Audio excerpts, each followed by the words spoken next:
పావు table spoon అల్లం వెల్లుల్లి పేస్ట్ వేసుకోవాలి.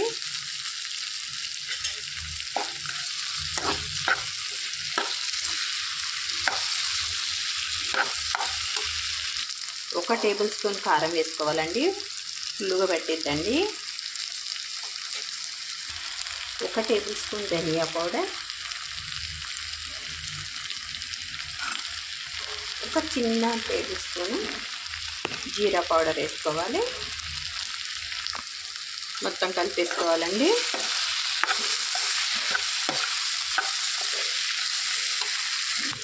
ఒక 2 నిమిషాలు తర్వాత మెంతికూర వేసేసుకోవాలండి. మెంతికూర ఒక కట్ట వరకు పట్టిద్ది. చాలా టేస్ట్ ఉండిద్దండి ఈ కర్రీలో మెంతికూర వేసుకుంటే. మొత్తం కలిపేసుకొని మూత పెట్టి